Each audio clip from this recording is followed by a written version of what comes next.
our scholars differentiated between simple ignorance and between compounded ignorance. Al-jahl al-murakkab wal-jahl al-basit. Jahl al-basit is the ignorance that somebody who knows they're ignorant has. And this, Dr. Naqib al-Attas calls it innocent ignorance. It's something that can be remedied. But compounded ignorance is an ignorance where somebody is ignorant and they're also ignorant of their ignorance. And this is a much deeper problem. And so one of the great tragedies of modern human beings, we have a cult film in the United States which is called The Wizard of Oz, which every American child has to see year after year until they're fully indoctrinated into the worldview of the Wizard of Oz. But one of the things about the Wizard of Oz is there's a scarecrow who's looking for a brain. And he says, if I only had a brain with the thoughts I'd be thinking, I could be another Lincoln if I only had a brain. So he's looking for a brain. Well, he never finds the brain, but at the end the wizard gives him a piece of paper.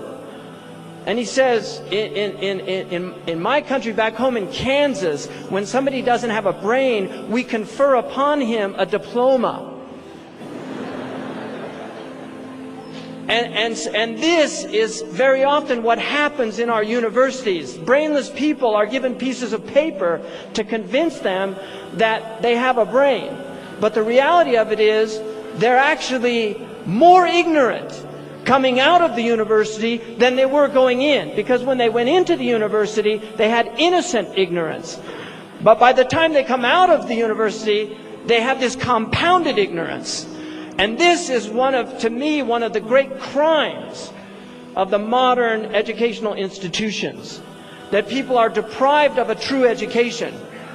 They're given what they think is an education.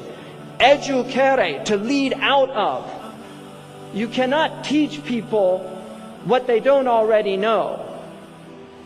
That learning in our tradition is remembering. It's tadakkur. It's a recollection of something that we already know. And this is why the Quran says, وَذِكِّرْ, remind. Make them remember what they already knew. What is it that we already knew?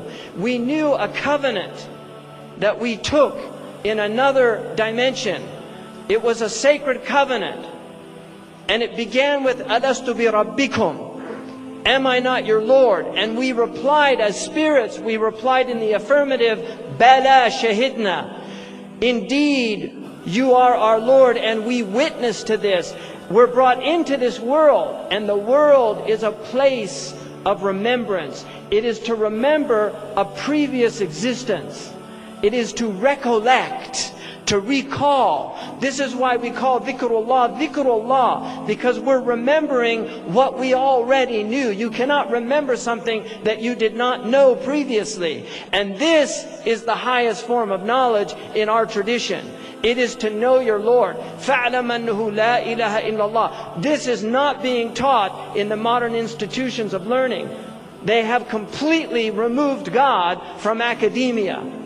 They have removed God from the social sciences, they have removed God from the physical sciences, and they have certainly removed God from the ethical traditions that are taught today and inevitably lead for anybody that has an intellect to moral relativism based on how they're taught.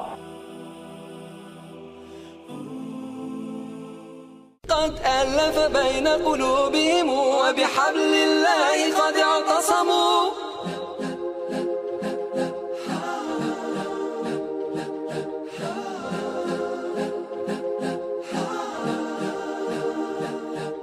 قسما بالله